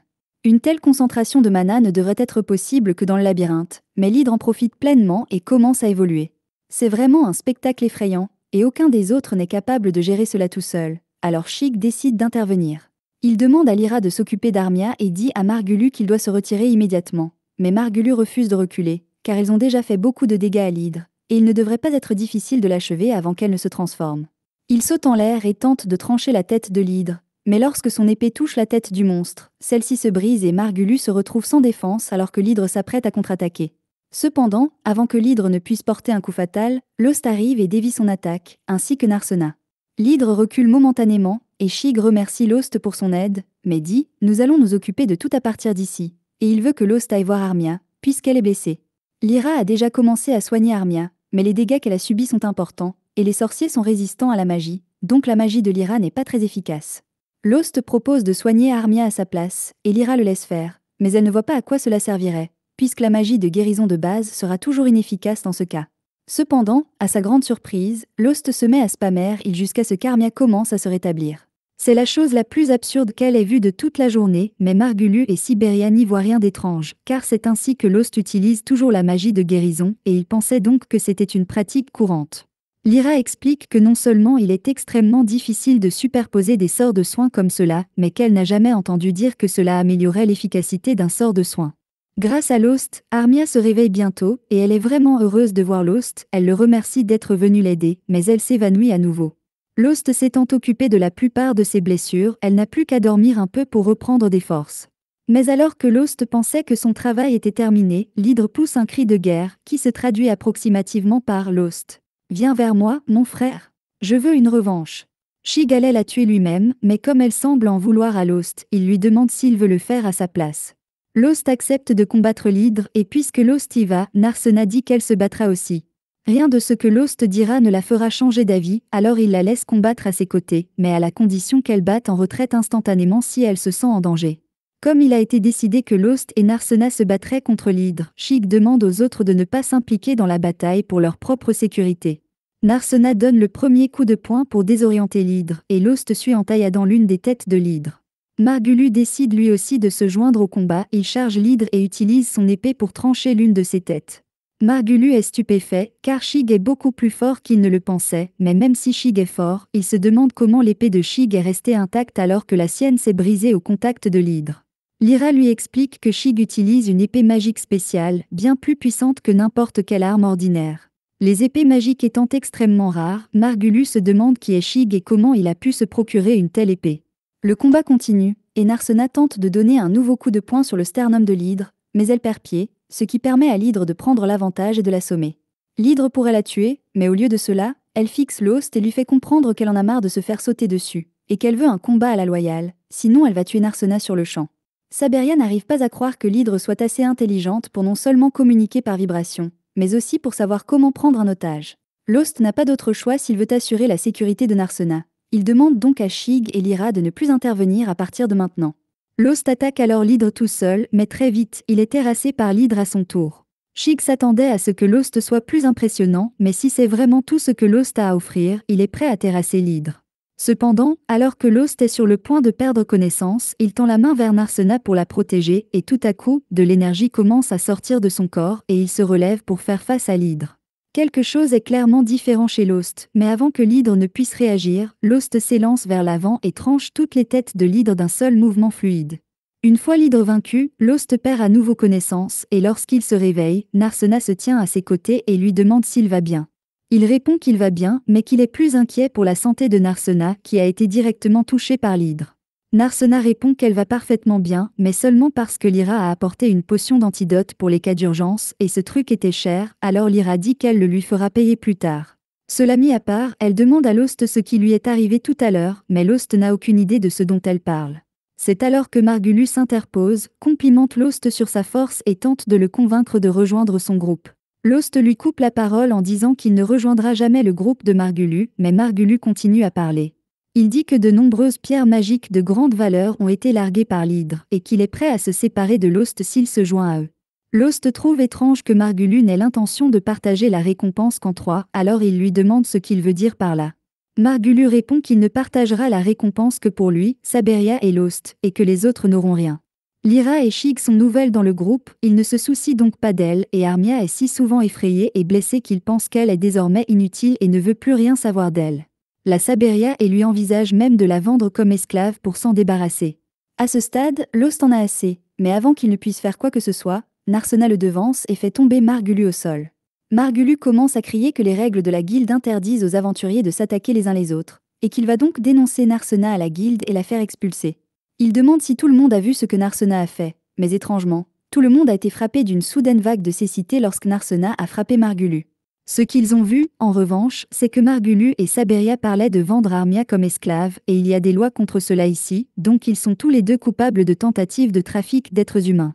Shig ne pouvait pas ignorer un crime aussi odieux et c'est pourquoi il les a mis en état d'arrestation. De retour à la guilde, nous apprenons que Shig est un aventurier direct de la famille royale et qu'il a reçu des rapports sur la détérioration de la sécurité de la ville à cause des aventuriers, il a donc été envoyé pour enquêter et dès son arrivée, il a rencontré Margulu et Saberia. Lyra lui demande ce qu'il adviendra de ces deux-là et selon les règles, non seulement ils seront automatiquement expulsés de la guilde, mais ils seront également accusés de trafic d'êtres humains, ce qui pourrait conduire à une peine de prison à vie avec travaux forcés dans le meilleur des cas pour eux. Margulu et Saberia commencent à paniquer et à supplier Shig de les épargner car ils ne peuvent pas se permettre de passer le reste de leur vie en prison. Ils ont l'air si pathétiques que Lost commence à avoir pitié d'eux et demande à Shig s'il peut lui parler à l'extérieur une seconde. Shig accepte et demande de quoi Lost veut parler. Lost explique alors que ces deux-là ne sont peut-être pas les personnes les plus honnêtes, mais que tout comme lui, ils ont un jour rêvé de vivre en tant qu'aventuriers. Cependant, à un moment donné, leur rêve s'est transformé en celui de devenir de grands aventuriers, ce qui les a conduits à être obsédés par la célébrité et la fortune. Pour Lost, Margulu et Saberia n'ont pas toujours été comme ça. Alors que la plupart des gens les auraient abandonnés, Lost veut leur donner une nouvelle chance de devenir de bons aventuriers et demande à Shig de les laisser partir avec un avertissement. Shig ne comprend pas comment Lost peut être aussi indulgent, mais puisque c'est ce qu'il veut, il libère Margulu et Saberia. Cependant, il les avertit que s'il entend la moindre rumeur à leur sujet, ils ne reverront plus jamais la lumière du jour. Margulu et Saberia comprennent l'allusion et se mettent immédiatement à courir pour s'éloigner le plus possible de Shig. Une fois qu'ils sont partis, Amherst demande s'il est vraiment normal de laisser ces deux-là s'en tirer si facilement. Shig lui répond que même s'il les expulsait, cela ne ferait pas d'eux de meilleures personnes et qu'il les surveillera pour voir si cela leur a fait peur ou non. Au même moment, Narsena s'excuse auprès de Lost car c'est elle qui l'a poussé à aider Margulu, mais Lost lui dit que ce n'est pas grave. Il ne pourra peut-être jamais oublier la façon dont Margulu et Saberia l'ont traité à l'époque où il faisait partie de leur groupe, mais il se sent beaucoup mieux maintenant que ces deux-là ont quitté la ville et qu'il n'aura plus à se soucier d'eux. Plus tard dans la journée, Shig rencontre Lyra en privé pour lui expliquer la véritable raison de sa venue dans cette ville. Il a été chargé de surveiller Marma parce que le nombre d'évolutions de monstres y est anormalement élevé et qu'il y a sans doute quelque chose de louche à l'œuvre. Pour en avoir le cœur net, il aura besoin de l'aide de Lyra et il veut donc former un groupe avec elle, comme avant. Lyra n'est pas opposée à l'idée, mais elle dit qu'elle ne sera d'accord que si Shig permet à Armia de se joindre à lui, car Armia a besoin d'un endroit où aller. Shig répond qu'il n'y voit pas d'inconvénient et qu'en fait, c'est une bonne chose pour lui, car plus il y a de membres dans le groupe, plus il peut étendre sa surveillance, et il y a un aventurier en particulier qui l'intéresse. Le lendemain, Zig et les autres retrouvent Lost et Narsena pour le petit déjeuner, et ils lui annoncent leur décision de former un groupe. Narsena est surprise d'entendre cela, mais la composition de leur groupe est assez équilibrée puisqu'ils ont un guerrier, un guérisseur et un mage. Narsena demande à Armia si elle est d'accord avec cet arrangement, et Armia est plus que satisfaite car elle n'aurait eu nulle part où aller si Zig et Lyra ne l'avaient pas recueillie, et elle se sent profondément redevable envers eux pour cela. Après le petit déjeuner, Narsena demande à Lost ce qu'il veut faire aujourd'hui et, à sa grande surprise, Lost répond qu'il veut d'abord aller à la guilde. Normalement, il ne s'y rendrait pas si tôt dans la journée, mais avec toute l'agitation d'hier, il a oublié d'échanger la gemme magique de l'hydre contre de l'argent, alors il veut le faire maintenant. Mais la gemme n'est pas la seule raison pour laquelle il veut y aller, il a pensé à accepter une quête de la guilde, car c'est un moyen de gagner de l'argent en dehors de la vente de gemmes magiques. Narsena sait que les quêtes consistent à accepter des tâches telles que vaincre des monstres, trouver des objets spéciaux ou servir de garde du corps à un groupe, et qu'en échange du service, la guilde paiera l'argent, mais elle n'a jamais envisagé d'accepter une quête elle-même. Cependant, Lost lui dit que si elle veut continuer à bien se débrouiller en tant qu'aventurière, elle devra acquérir de l'expérience en accomplissant des quêtes et en combattant des monstres. Narsena est touchée que Lost pense autant à elle, mais quand Lost remarque qu'elle est devenue silencieuse, il lui demande si quelque chose ne va pas, et son visage est un peu trop proche du sien. Alors elle est toute gênée et essaie de changer de sujet. Un peu plus tard, ils arrivent enfin à la guilde, mais il semble que tous les regards soient tournés vers eux pour une raison ou une autre. Narsena se demande pourquoi l'atmosphère ici semble si hostile, mais Lost surprend quelques aventuriers en train de bavarder sur la façon dont il a tué l'hydre à lui tout seul, et il comprend maintenant ce qui se passe. Il prend Narsena à part pour l'avertir qu'ils vont devoir faire attention à partir de maintenant, car les autres membres de la guilde ont appris leur combat contre l'hydre, et il se peut que des gens essaient de leur voler la pierre magique de l'hydre, qui a une grande valeur. C'est alors que Lost et Narsena sont abordés par derrière par un groupe d'aventuriers, dont Lost reconnaît le chef, Marnell. Marnell dit qu'il veut avoir une petite discussion avec Lost, mais Lost hésite à accepter car il semble que Marnell essaie de lui sauter dessus. Marnell se rend compte qu'il y a eu un malentendu et dit à ses hommes qu'ils rendent Lost nerveux et qu'il devrait aller attendre dehors une minute. Marnell s'excuse d'être venu le voir avec un si grand groupe, mais lorsque ses hommes ont appris que Lost l'ignoramus avait vaincu une hydre à lui tout seul, ils sont tous devenus curieux et ont voulu lui poser des questions à ce sujet. Avant tout, Marnell tient à s'excuser sincèrement auprès de Lost pour ne pas l'avoir aidé quand il en avait besoin. Tous les membres de la guilde savaient que Margulu maltraitait Lost, mais aucun d'entre eux n'a fait quoi que ce soit pour arranger la situation. Ils se sont contentés de regarder ailleurs et d'ignorer les problèmes de Lost parce qu'ils ne voulaient pas avoir affaire à Margulu, et pire encore, ils se sont tous moqués de lui derrière son dos, de sorte qu'ils étaient tout aussi mauvais que Margulu. Bien que Marnell n'ait rien fait à Lost directement, il sait que la façon dont il a ignoré était terrible, et il espère que Lost pourra lui pardonner, mais Narsena le coupe et lui dit que ses excuses ne sont pas acceptées. Lost a dû endurer des années de tourments et de moqueries de la part de tous les membres de la guilde. Alors s'ils veulent être pardonnés, Narsena leur dit qu'ils doivent tous se mettre à genoux et les supplier pendant 3 jours d'affilée. Lost supplie Narsena de ne pas aller trop loin, car si elle les oblige à le faire, tout le monde pensera que Lost est le méchant. De plus, même s'il a vaincu l'hydre, Lost n'est toujours qu'un guérisseur médiocre qui ne peut utiliser qu'un seul sort de guérison, et il ne pense pas qu'ils aient eu tort de le traiter d'ignorant. Lost n'a manifestement pas appris à se respecter, car il dit à Marnell qu'il n'y a pas de mal à ce que les gens continuent de l'appeler Lost l'ignoramus et lui tend la main pour lui montrer qu'il n'a pas de ressentiment à son égard. Marnell serre la main de Lost et lui dit que si jamais il a des ennuis, lui et son groupe feront tout ce qu'ils peuvent pour l'aider. Maintenant que tout est terminé, Lost et Narsena apportent enfin la gemme de l'hydre à Amherst pour qu'elle puisse l'évaluer. Amherst n'en revient pas, car il s'agit de la pierre magique la plus unique qu'elle ait vue depuis longtemps. La mutation de l'hydre a provoqué un changement radical dans la composition de la pierre, si bien qu'elle dit maintenant qu'elle pourrait valoir plus de 10 fois son prix d'origine. Les mutations de monstres n'étant pas fréquentes, n'importe quelle pierre mutée vaudrait déjà beaucoup en soi, mais celle-ci provient d'une hydre, ce qui la rend particulièrement rare. Le fait que l'hydre est mutée dans les marais est également un problème, car les mutations de monstres nécessitent une énorme quantité de mana, et les marais n'ont normalement pas assez de mana pour les faciliter. Il est possible d'accumuler du mana en dehors du labyrinthe, mais il est peu probable que cela se produise naturellement. De plus, Narsena a rencontré un ORC de haut niveau dans les étages supérieurs du labyrinthe, ce qui prouve qu'il s'y passe quelque chose. Narsena se demande pourquoi la guilde n'a pas fait quelque chose, comme envoyer une expédition pour enquêter sur la cause de ces étranges événements, et c'est une bonne question. Comme Anzom, le directeur de l'agence, passe par là, Lost et Narsena décident de lui faire part de l'affaire. Dans le bureau de Anzom, Lost et Narsena racontent en détail les monstres de haut niveau dans les étages inférieurs et la mutation de l'hydre à l'extérieur du labyrinthe, mais Anzom ne semble pas s'en préoccuper. Lost tente de le convaincre qu'il s'agit d'un problème grave, car s'il ne découvre pas pourquoi les monstres sont devenus plus forts ces derniers temps, d'autres aventuriers risquent d'être blessés. Mais une fois de plus, Anzom répond qu'il n'a pas le temps de s'occuper d'une question aussi triviale, et que si des aventuriers meurent à cause de ce genre de choses, il valait mieux qu'ils soient morts de toute façon. Lost voit que Anzom n'a pas l'intention d'enquêter sur ces événements, mais même s'il n'a pas l'intention de faire quoi que ce soit, Lost suggère qu'il devrait au moins publier un avertissement pour informer les gens des nouveaux dangers. Mais Anzom semble en vouloir personnellement à Lost et lui demande d'arrêter de se plaindre ou de quitter la ville. Comme il n'arrive à rien avec Anzom, il quitte son bureau et Narsena est vraiment en colère contre lui pour ce qu'il a dit. Lost tente de la calmer et lui dit que Anzom est probablement trop occupé pour s'occuper de ce problème, mais ce n'est pas la raison pour laquelle Narsena est en colère. Elle est en colère à cause de la façon dont Anzom a traité Lost, car il n'y avait aucune raison qu'il soit si hostile, mais Amherst lui dit que c'est ainsi qu'est Anzom. Le maître de cette guilde, Myst, est une personne âgée et recluse, qui ne quitte presque jamais son bureau. C'est pourquoi Anzom a été chargé de diriger la guilde, et bien qu'il ne soit pas la meilleure personne, il fait le travail, et il n'y a pas beaucoup de plaintes à son sujet. Le seul problème, c'est qu'il s'attend à ce que tout le monde soit parfait, et qu'il réprimande constamment les gens pour la moindre erreur, ce qui la met hors d'elle. Cela mis à part, Lost dit qu'il a une faveur à demander à Amherst, car il espérait obtenir une quête avec Narsena. Amherst est plus qu'heureuse de l'aider, elle sort une liste de toutes les quêtes disponibles en ce moment et permet à Lost de la consulter. Les quêtes semblent toutes assez banales, en particulier celle d'un homme qui cherche un compagnon de pêche dans le labyrinthe, ce qui déçoit beaucoup Narsena.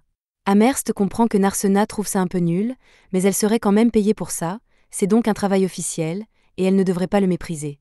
Pendant que Lost parcourt le reste de la liste, il remarque une quête qui consiste à vaincre un monstre, et Narsena semble beaucoup plus enthousiaste à propos de celle-ci, car elle a l'air d'être pleine d'action. Elle se dit intéressée par cette quête, mais Amherst hésite un peu à la lui confier, car elle ne correspond pas vraiment à leur groupe. La quête consiste à éliminer un phénix qui vit près d'un des cercles de téléportation de l'étage intermédiaire, et si elles y parviennent, cela leur apportera beaucoup d'argent, mais un groupe composé uniquement d'une guérisseuse et d'un artiste martial n'aurait aucune chance face à ce genre de monstre. Lost est d'accord avec Amherst sur ce point, car il serait pratiquement impossible de vaincre un phénix volant sans attaquant à longue portée. Amherst dit qu'elle ne leur permettrait d'accepter la quête que s'ils avaient un guerrier, un mage et un autre soigneur qui pourraient utiliser la guérison de zone pour aider tout le monde à se rétablir. Lost y réfléchit un instant, et il se trouve qu'il connaît un groupe composé d'un guerrier, d'un mage et d'un soigneur qui pourrait l'aider dans sa quête. Un peu plus tard, Lost rencontre Zig et les autres pour discuter de la mission d'asservissement des phénix. Lyra et Zig semblent d'accord avec cette mission, d'autant plus qu'il sera plus facile pour Zig de garder un œil sur Lost. Avant qu'ils ne se mettent d'accord sur quoi que ce soit, Lyra demande à Armia si elle est prête à participer à la mission, et Armia répond que cela ne la dérange pas, mais elle demande à Lost s'il est sûr de vouloir qu'elle fasse partie du groupe après la façon dont elle l'a traité. Lost répond qu'il ne lui en veut pas pour ce qu'elle a fait, et que tant qu'elle reconnaît qu'elle a mal agi, il peut lui faire confiance pour qu'elle fasse mieux à l'avenir. Maintenant qu'ils ont accepté de travailler ensemble, ils doivent commencer à se préparer pour la mission, et tout le monde se rend au marché pour commencer à acheter l'équipement dont ils auront besoin. Après avoir fait quelques achats, Lost dit à Narsena qu'il veut s'arrêter dans un magasin de médicaments pour acheter quelques crèmes médicinales, car les brûlures guérissent beaucoup plus vite si l'on utilise des médicaments en plus de la magie de guérison. Narsena est étonné de voir tout ce que Lost sait sur le métier d'aventurier, mais comme il est si bien informé, Narsena n'a presque jamais l'occasion de se rendre utile, et elle craint que Lost n'ait plus besoin d'elle. Alors que Narsena est plongée dans ses pensées, quelqu'un se faufile par derrière et l'attrape.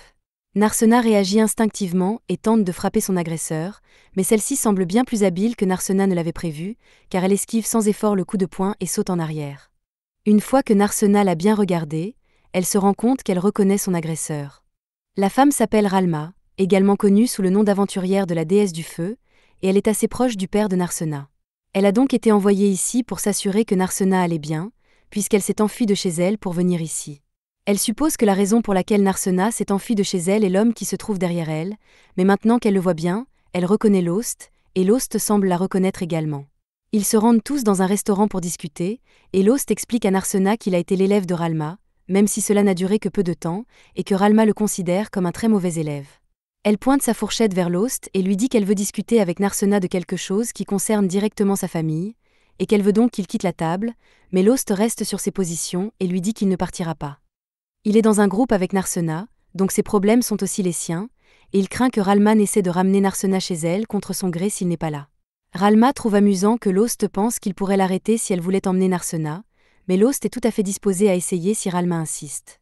Ralma tente d'effrayer Lost en créant une petite boule de feu et en la lançant sur lui, mais Lost ne se laisse pas impressionner et l'évite facilement. Ralma accepte donc de le laisser rester, car il semble beaucoup plus capable que la dernière fois qu'elle l'a vu. Avant qu'ils ne commencent à discuter de quoi que ce soit, Narsena tient à préciser qu'elle ne s'est pas vraiment enfuie de chez elle. Certes, elle a peut-être oublié de prévenir ses parents de son départ, mais elle a laissé un mot disant qu'elle partait rejoindre un homme qui a presque 10 ans de plus qu'elle. Lost et Ralma sont choqués et Lost commence à comprendre pourquoi les parents de Narsena sont si inquiets. Ralma lui assure que les parents de Narsena ne s'opposent pas à ce qu'elle devienne aventurière, mais qu'ils voulaient juste que Ralma s'assure que Narsena n'était pas en danger ici. Et comme elle est avec Lost, Ralma est sûre que Narsena sera en sécurité, il n'y a pas de raison qu'elle s'en mêle davantage. Ralma les laisse continuer leurs achats et se réjouit de s'être assurée que Narsena va bien, mais ce n'est pas la seule raison pour laquelle elle est venue dans cette ville.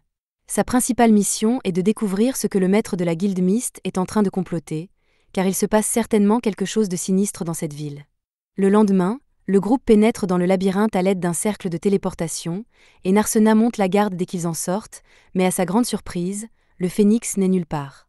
Elle pensait qu'ils allaient devoir le combattre dès leur arrivée, mais Lost lui dit que le phénix n'aurait pas sa place ici. Les phénix ne sont pas nécessairement des monstres géants, mais le passage est trop petit pour qu'un phénix puisse s'y faufiler, alors le groupe va s'enfoncer un peu plus profondément dans le labyrinthe pour le trouver. Les monstres dotés d'elles n'aiment pas les espaces restreints comme celui-ci, mais le groupe finit par trouver une zone large et ouverte qui ressemble exactement à l'habitat préféré d'un phénix. D'après les informations que Lyra a obtenues, cet endroit vient d'être découvert, ce qui signifie qu'il y a beaucoup de chemins inexplorés et de trésors non réclamés à trouver, et Narsena et Armia sont ravis de l'apprendre. Mais il y a un problème. Le phénix se trouve sur le chemin du territoire inexploré, et aucun aventurier n'a pu s'y aventurer. Lost examine la zone et trouve des traces de brûlure sur l'un des piliers brisés. Maintenant qu'il a la confirmation que le phénix est bien là, il jette un rocher dans la pièce pour faire du bruit et attirer le phénix jusqu'à lui. En peu de temps, le phénix apparaît dans toute sa gloire flamboyante, et le groupe est prêt à l'affronter. Pendant ce temps, à la guilde, Amherst est assise à son bureau, s'ennuyant à mourir, quand tout à coup, Ralma entre. Amherst est immédiatement intriguée et se précipite vers Ralma pour être la première à la saluer. Ralma est surprise par la gentillesse d'Amherst, compte tenu du fait qu'elle fait partie du personnel de la guilde, et elle a raison d'être sceptique, car Amherst est habituellement tout sauf gentil lorsqu'il s'agit d'aventuriers. Mais après avoir jeté un coup d'œil à Ralma, Amherst a pu constater qu'elle n'était pas une aventurière ordinaire. Amherst n'a aucune idée de l'identité de Ralma ni de son titre, mais au vu des objets magiques coûteux qu'elle porte, elle est sûre qu'elle doit être riche. Elle demande comment elle peut aider Ralma, qui lui répond qu'elle veut rencontrer le président de la branche de la guilde. Amherst est un peu déconcertée, car le président de la branche n'accepte jamais de visiteurs. Elle demande donc si Ralma a un rendez-vous, mais Ralma n'en a jamais pris. Amherst demande alors si Ralma est un ami du président de la branche, mais Ralma le nie. Bien qu'elle ait une relation avec le président de la branche, c'est plutôt elle qui veut le tuer. Après que Ralma a dit cela, Amherst dit qu'elle ne peut pas l'aider, puisque Ralma vient d'admettre qu'elle a essayé de tuer le président de la branche. Mais Ralma n'a pas le temps de s'occuper de cela et décide de commettre un incendie criminel pour en finir. Amherst s'enfuit et Ralma commence à viser le bureau du président de la branche, mais avant qu'elle ne tire, Anzom arrive derrière elle et l'arrête.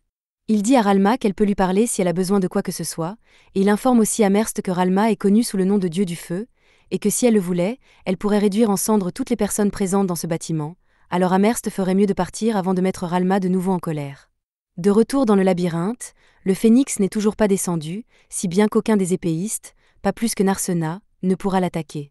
Vu la tournure des événements, Lost regrette de ne pas avoir pris un arc au lieu d'une épée, mais Narsena pense qu'il devrait s'en sortir, car ce n'est pas comme si le phénix pouvait les attaquer de là-haut. Elle se trompait, le phénix peut tout à fait attaquer à cette distance, et il a dirigé sa boule de feu directement sur Narsena, si bien que Lost a dû se jeter à l'eau pour la sauver. Après l'avoir mise à l'abri, il lui explique que si le phénix attaque aussi avec ses griffes et son corps enflammé, il peut aussi lancer des boules de feu à longue distance, ce qui le rend difficile à manier. De retour à la guilde, Ralma s'entretient avec Anzom dans son bureau. Avant de commencer, il lui demande si elle se plaint également de la situation dans le labyrinthe. Ralma est surpris qu'il parle de cela, alors Anzom explique qu'il vient d'être saisi par 2 aventuriers qui se plaignent des conditions dangereuses qui règnent dans le labyrinthe. Ralma demande comment il a réagi à leur plainte, mais Anzom n'a fait que dire à l'aventurier de quitter la ville s'il n'aime pas les conditions de travail. Cela ne semble pas juste, mais ce n'est pas la question, car Ralma a une autre plainte à formuler.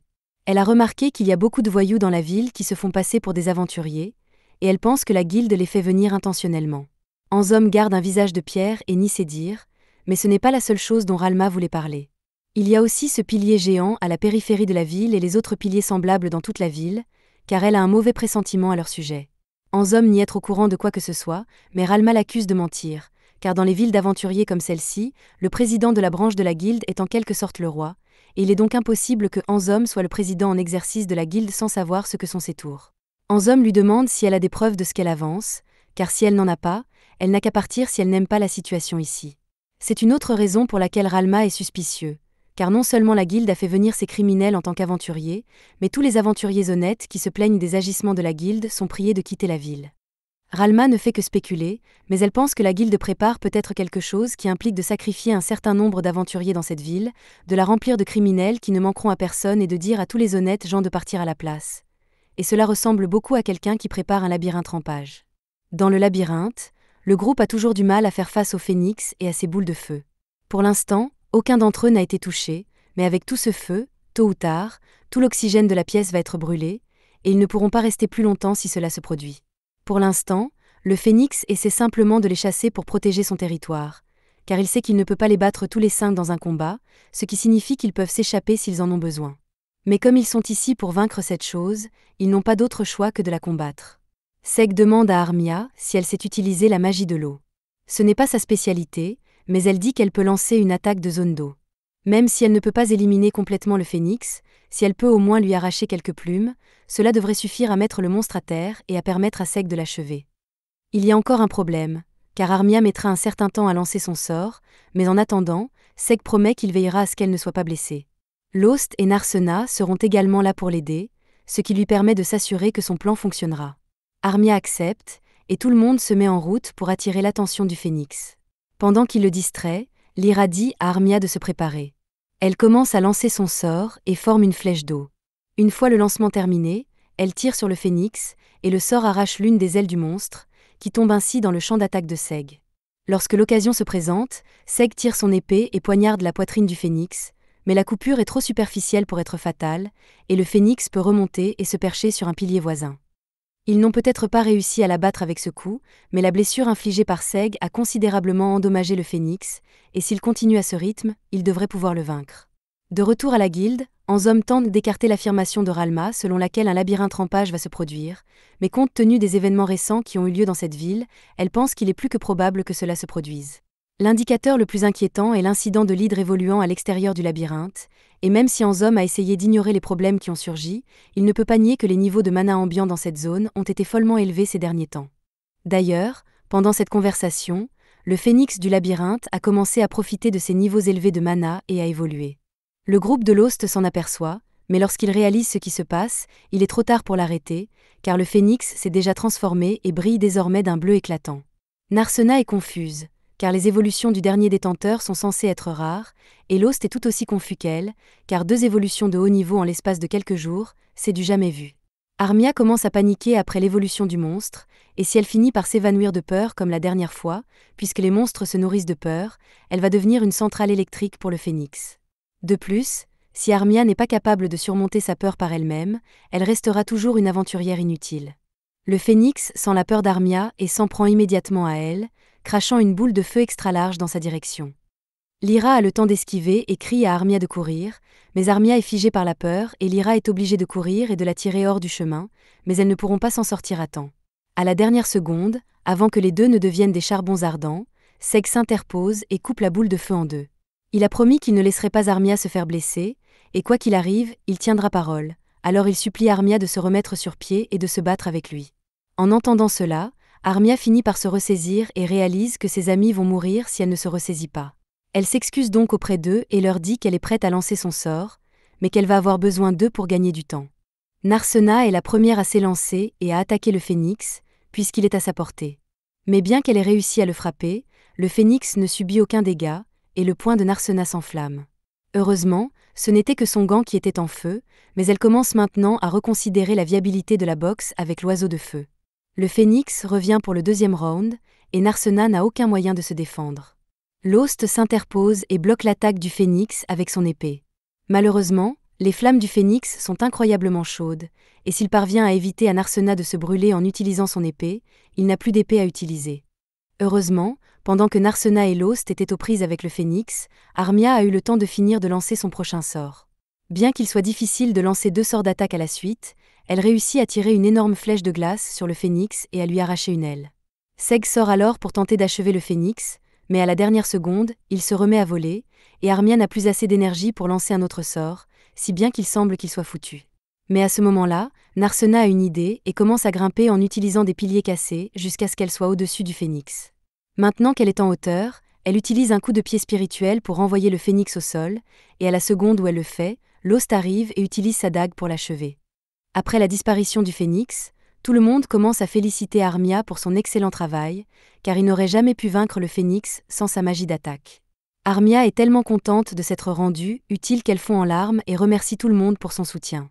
Pendant qu'Armia va chercher le cristal magique, Seg et Lost discutent, et ils se disent que Lost ne s'est pas transformé comme la dernière fois.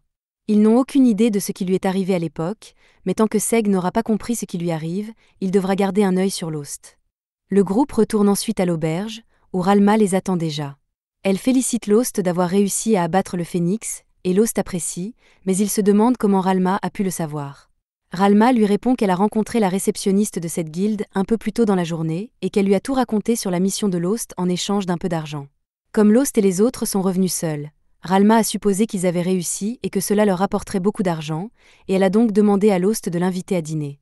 Lost finit par accepter, mais il sait que Ralma ne supporte pas l'alcool, alors il lui demande de se retenir, mais elle ne veut pas l'écouter. Lorsque le repas arrive, Narsena dit à Ralma que la nourriture est excellente ici, mais Ralma dit qu'elle préfère la nourriture qu'ils servent au manoir. Armia ne comprend pas que Ralma parle d'un manoir. Comme personne ne semble connaître la famille de Narsena, Ralma explique que Narsena est la fille du comte Analestria. Cela choque tout le monde, mais surtout Lost, qui réalise enfin que la fille qu'il a sauvée il y a tant d'années était en fait Narsena. Plus tard dans la journée, Anzom va rencontrer le président de la branche de la guilde dans son bureau et l'informe qu'il y a eu une nouvelle mutation. Mais il a aussi d'autres nouvelles à annoncer, alors il dit au président de la branche que Ralma est en ville, ce qui plaît au président, car la présence de son disciple va lui être utile. Le lendemain, Lost et Narsena sont à la guilde pour échanger la gemme magique du phénix contre de l'argent, mais lorsqu'Amerst apporte le paiement, Narsena est scandalisé parce qu'il semble beaucoup trop petit. Les gemmes phénix sont censées avoir une grande valeur, et en plus, ce phénix-là a évolué, donc il devrait valoir beaucoup plus que d'habitude. Narsena pense qu'Amerst essaie de les escroquer si elle leur dit que c'est le seul argent qu'ils recevront. Amerst est peut-être une opportuniste avide d'argent, mais ce n'est pas une voleuse. Elle assure donc à Narsena que l'argent contenu dans la pochette est suffisant pour couvrir la valeur de la gemme du phénix et l'encourage à aller voir par elle-même. Normalement, la guilde paie les aventuriers en pièces d'argent, mais il faudrait des centaines de milliers de pièces d'argent pour payer la gemme. Amerst a donc décidé de tout échanger contre des pièces d'or pour faciliter le transport. Narsena est stupéfaite de voir qu'Amerst a dit la vérité, et elle ne sait pas vraiment quoi dire à ce stade, alors Lost lui dit simplement d'accepter les pièces et paie les honoraires d'Amerst avant de s'en aller sans un mot de plus. Amerst est toujours heureuse de recevoir de l'argent, mais elle remarque que Lost semble beaucoup plus calme que d'habitude, et elle demande à Narsena s'il s'est passé quelque chose entre eux deux. Narsena suit Lost à l'extérieur et tous deux s'assoient pour manger un morceau, mais Lost ne dit toujours rien, alors Narsena est obligée de rompre le silence et lui dit qu'il y a quelque chose qu'elle voulait lui demander. Comme ils viennent de recevoir une grosse somme d'argent, elle lui demande s'il aimerait louer une maison individuelle avec elle.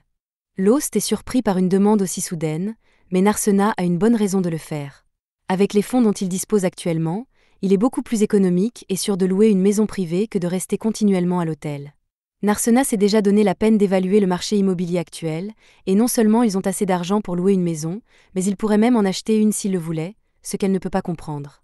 Lost est d'accord avec tout ce que Narsena a dit, mais il demande s'il y a une raison particulière pour laquelle elle en parle maintenant, comme une sorte de plainte contre l'hôtel de Marie ou quelque chose comme ça, mais Narsena dit qu'il n'y a rien de mal en soi avec l'hôtel.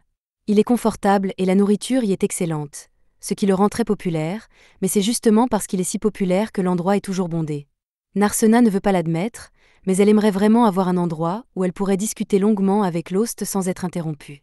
De là, peut-être qu'ils deviendront assez proches pour avoir une relation plus physique. Narsena commence à être gênée par ses pensées impies, et Lost n'a aucune idée de ce qu'elle pense, mais il lui dit qu'il est encore trop tôt pour qu'ils achètent une maison ensemble. Il pense qu'il vaut mieux qu'ils économisent leur argent en cas d'urgence future, et d'ailleurs, ils doivent encore réfléchir à la situation avec les autres. Après leur retour de la chasse au phénix, Seg a suggéré qu'ils forment tous un groupe permanent, car ils travaillent bien ensemble. Bien que Lost ne lui ait pas encore donné de réponse, il envisage sérieusement cette option. S'ils ont l'intention de s'aventurer dans les profondeurs du labyrinthe, Lost et Narsena auront du mal à s'en sortir seuls. C'est pourquoi Lost veut ajouter de nouveaux membres à l'équipe, et il parle en particulier de Seg, car il s'agit d'un aventurier très fort.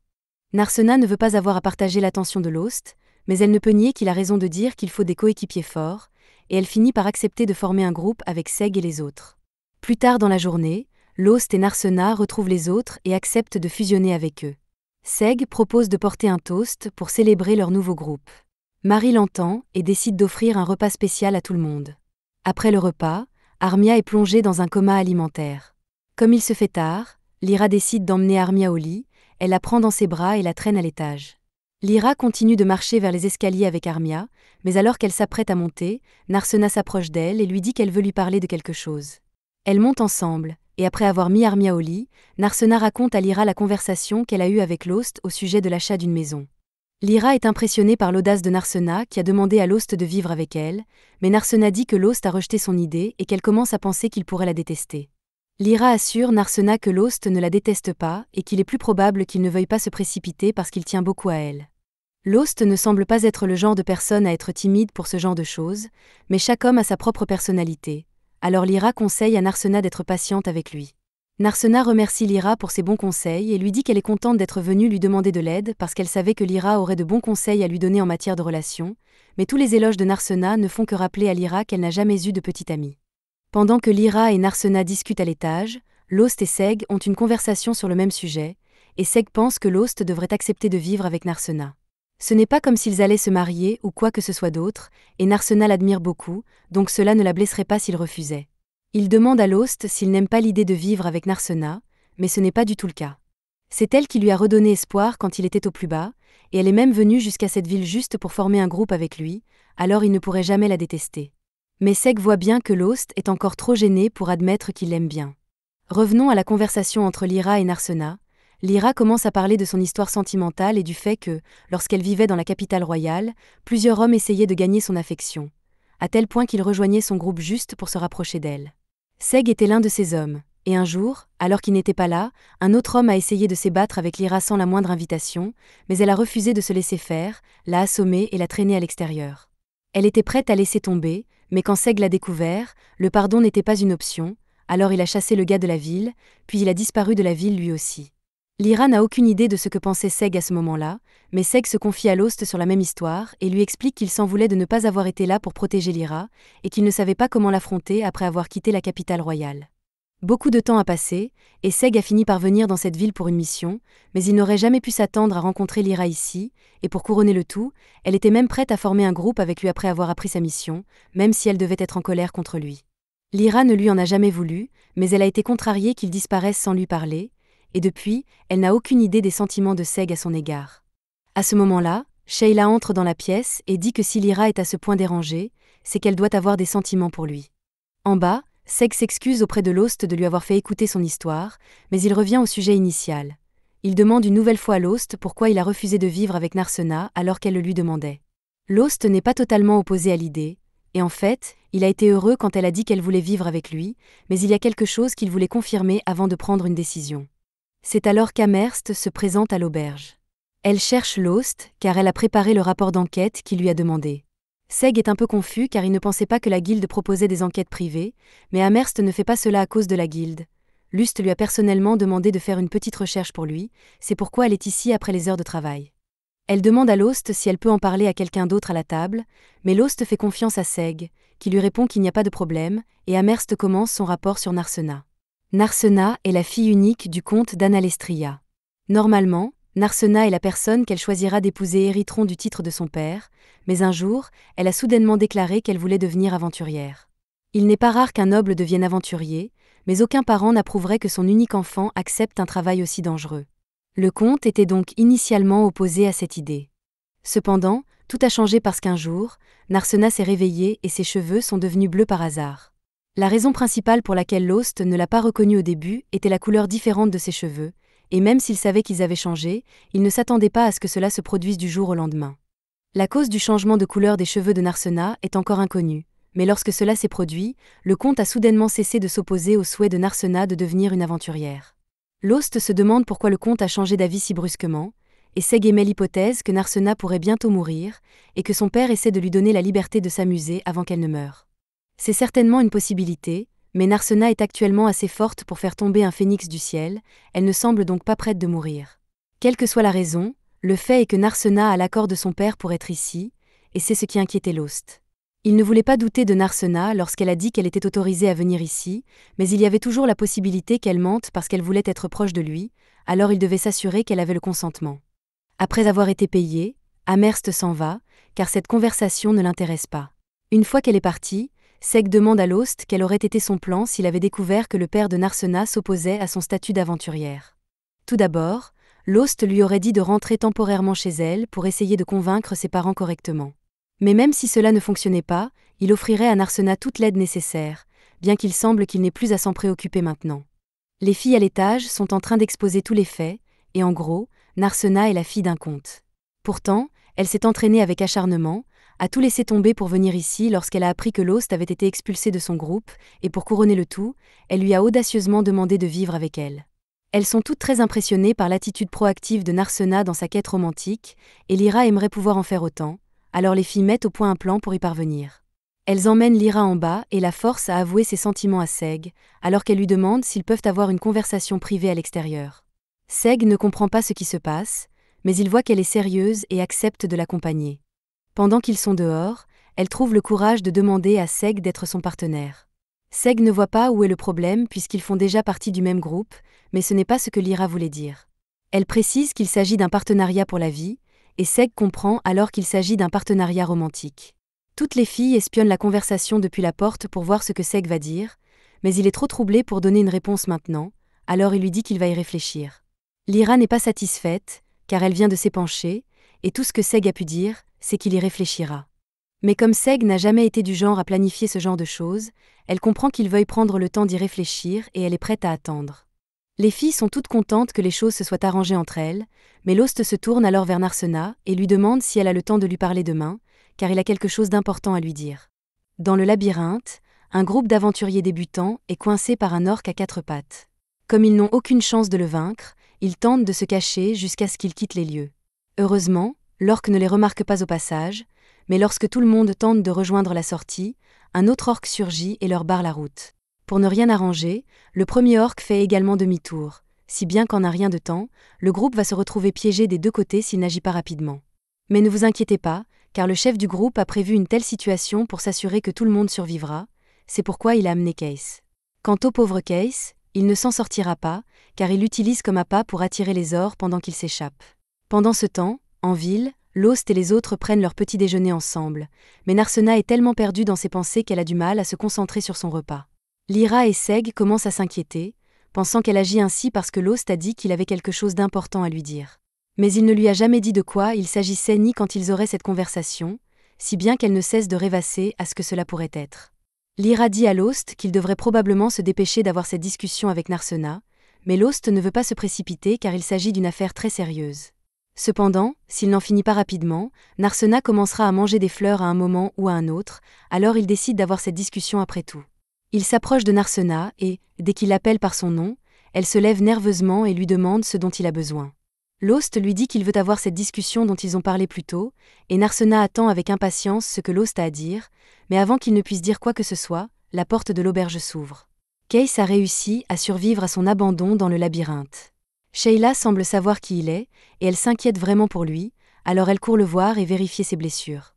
Un peu plus tard, Lost finit de soigner Case et dit à tout le monde que l'enfant va s'en sortir, car ses blessures n'étaient pas aussi graves qu'elles en avaient l'air.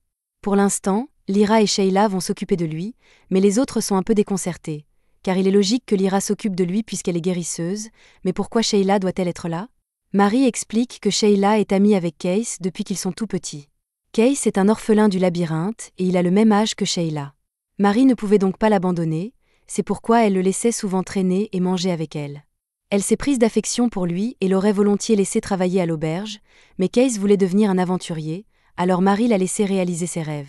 Il avait même l'air si heureux lorsqu'il lui a dit qu'il avait été accepté dans son premier groupe, mais regardez comment cela a tourné pour lui. Lost s'excuse auprès de Narsena, en lui disant qu'il lui parlera plus tard parce qu'il doit d'abord s'occuper de quelque chose. Lost a déjà demandé une faveur pour aider à retrouver les gens qui ont abandonné Case dans le labyrinthe, et les membres de la guilde les ont déjà bien amochés pour ce qu'ils ont fait. Il propose de laisser Lost décider de la punition pour le groupe de traîtres, mais Lost pense qu'ils ont déjà été assez battus. Il dit à tout le monde de relâcher le groupe, mais précise qu'il ne veut plus jamais les voir s'approcher de la ville, et le groupe s'enfuit. Amherst comprend pourquoi Lost a demandé l'aide de tous pour punir ce groupe, Mais les conflits entre aventuriers sont censés être gérés par la guilde, et elle ne peut donc pas tolérer qu'ils prennent les choses en main. Les aventuriers sont furieux d'entendre cela, car la guilde n'a absolument rien fait pour empêcher ces gens d'abandonner Case, et ce n'est pas comme s'ils avaient pris d'autres mesures pour obtenir justice. Amherst admet que la réponse de la guilde à ce genre de situation est plutôt déficiente, mais elle a des ordres de la direction qu'elle doit suivre. À ce moment-là, Anzom arrive et commence à réprimander les aventuriers pour avoir osé prendre les choses en main et bannir ce groupe. Il leur dit qu'ils n'avaient pas le droit de faire cela, mais les aventuriers répliquent en criant que Anzom n'a pas le droit de les critiquer alors qu'il n'a littéralement rien fait pour résoudre le problème. Lost demande à tout le monde de se calmer et dit qu'il va parler à Anzom pour qu'il réponde à leurs griefs. Une fois que Lost a rencontré Anzom, il lui explique tout ce qui s'est passé. Anzom n'est toujours pas satisfait que les aventuriers se soient occupés eux-mêmes de l'affaire, mais maintenant qu'il connaît toute l'histoire, il comprend pourquoi ils l'ont fait. Lost lui demande pourquoi il ne fait rien pour éviter ce genre de situation. Il lui fait remarquer que d'autres villes ont au moins mis en place des politiques pour protéger les orphelins du labyrinthe et les empêcher d'être traités comme des appâts. Mais Anzom répond par une question simple. L'une de ces politiques serait-elle applicable dans le labyrinthe ? Les villes peuvent élaborer toutes les règles et réglementations qu'elles souhaitent, mais si elles n'entraînent aucun changement bénéfique, il est inutile de perdre du temps et de l'argent à les mettre en œuvre. Lost demande si Anzom a l'intention d'abandonner tous les orphelins du labyrinthe qui servent d'appât, mais Anzom lui répond qu'il se trompe. Anzom a toujours dit clairement que tous ceux qui n'aiment pas la façon dont cette ville fonctionne doivent partir. Et ce n'est pas seulement parce qu'il n'aime pas les râleurs, c'est parce qu'il pense que les gens ne devraient devenir aventuriers que s'ils sont capables de le faire. C'est peut-être une guilde d'aventuriers, explique Anzom, mais nous n'avons jamais forcé qui que ce soit à devenir aventurier. Il en va de même pour Case. S'il n'est pas capable d'assumer les risques inhérents à ce travail, il aurait dû choisir une autre voie. Lost a envie de lui dire qu'il a tort, mais il est en partie d'accord avec Anzom. Cependant, il reste persuadé qu'il doit y avoir un moyen de gérer la situation et de sauver les orphelins du labyrinthe. Anzom se lève et se souvient de ce qu'un homme a dit un jour. En tant qu'aventurier, les incompétents sont comme morts, alors il vaut mieux être préparé dès le départ. Lost devrait se souvenir de ces mots car c'est Anzom qui les lui a dit il y a des années, et pour lui rafraîchir la mémoire, Anzom montre à Lost la cicatrice qu'il a gardée de leur séjour ensemble.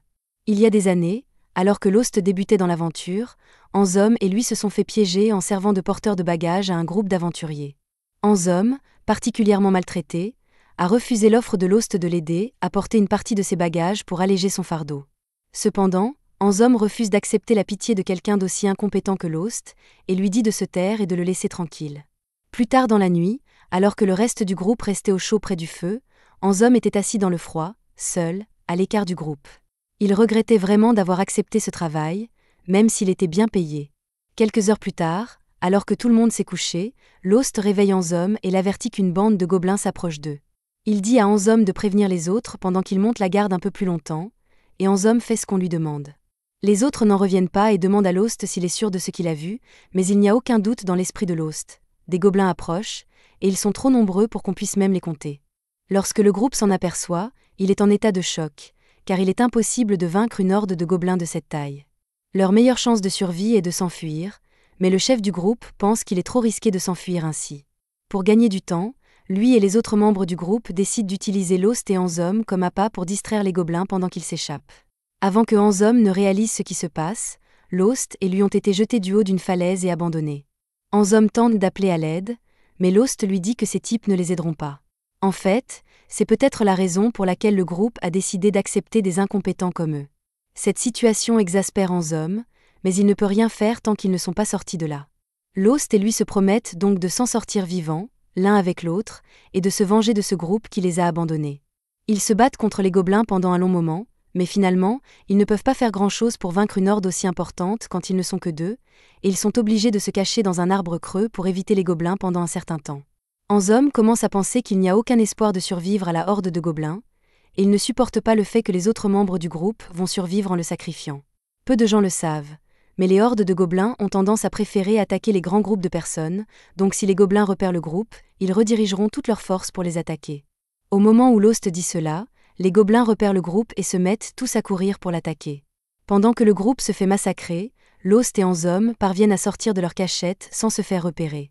Anzom pense que ces types méritent de mourir aux mains des gobelins après ce qu'ils ont fait à Lost et à lui, mais Lost aimerait pouvoir les aider, car il n'aime pas l'idée que quelqu'un meure.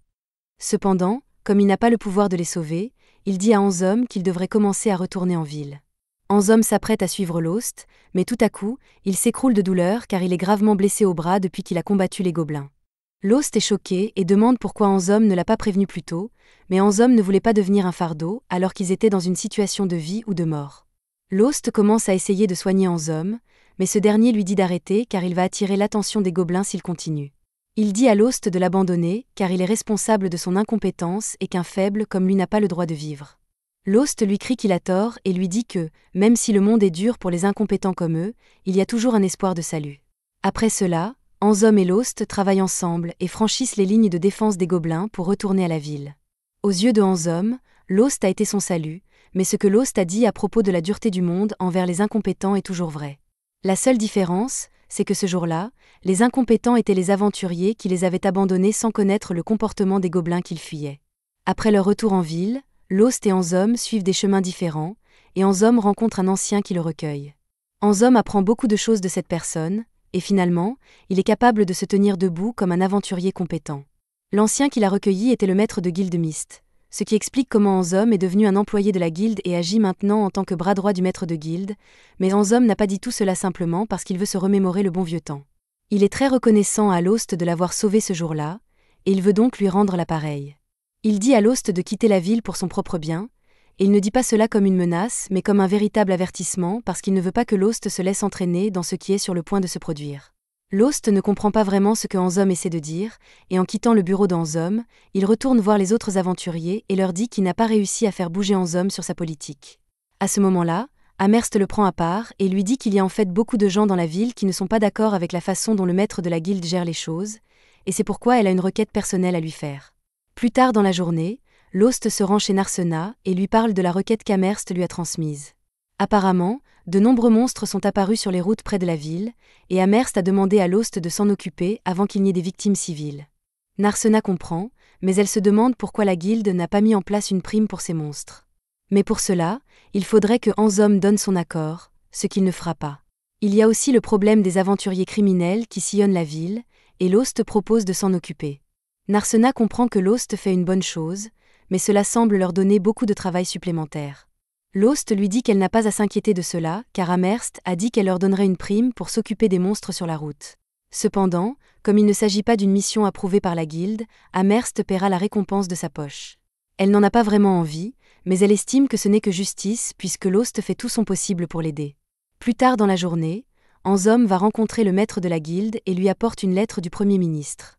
La lettre est essentiellement un rappel du Premier ministre pour que la guilde garde un œil sur Narsena, mais Anzom ne comprend pas pourquoi Narsena serait assez importante pour que le Premier ministre du pays s'intéresse à elle.